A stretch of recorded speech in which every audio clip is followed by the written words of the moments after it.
So my name is Ken. Can you hear me? I can. I am an addict, alcoholic, black guy.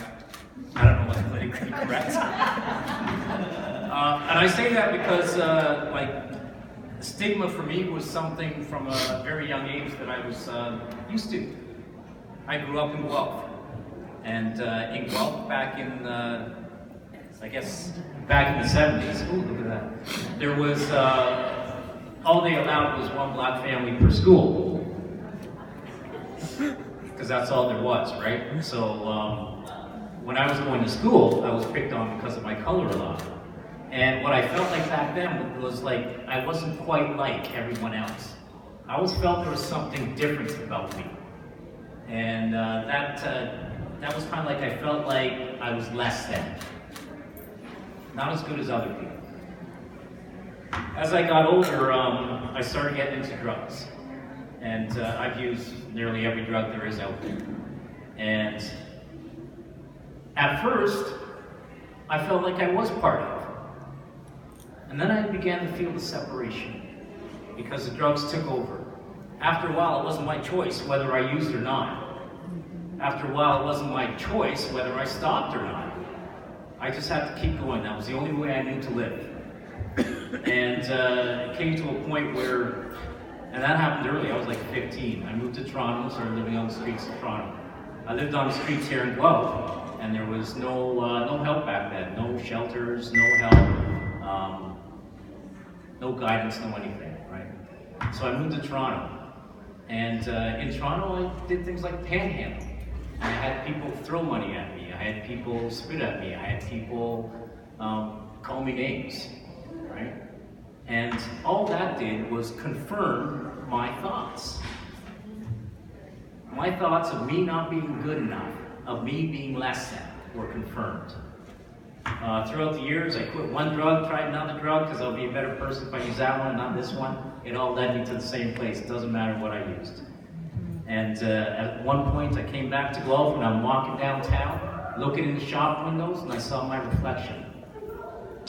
And worse than what other people said to me and how I felt when they stigmatized me, worse than that was when I looked in the mirror and I saw my reflection, and I shook my head thinking, I don't want to look at this guy. I don't like who I see. I didn't like me. And that was from me believing all the stuff I've heard about me and the way I was living. So when I finally hit the lowest of low, the only way I knew out, because I was too ashamed to ask for help, I didn't know where to go. And for me, I didn't feel like I saw any open doors. So finally I figured I'm going to have to take care of this. And the only way I knew how was to try to kill myself.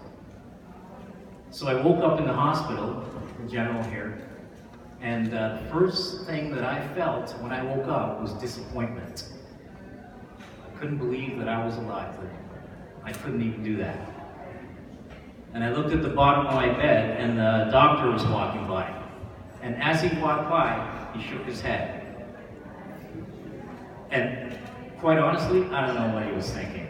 Today I know that. But at that time, when I watched him shake his head as he's walking by, I was thinking that he was thinking that, what a waste of space.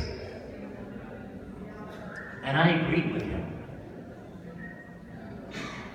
Finally, I went to my doctor and I said, I need help. I'm an addict. And he said, yeah, no kidding. And I went to an outpatient program and got clean.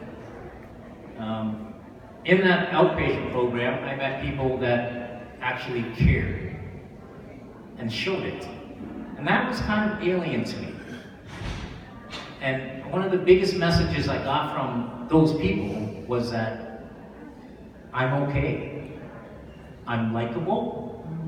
She thinks so. I do. I'm lovable.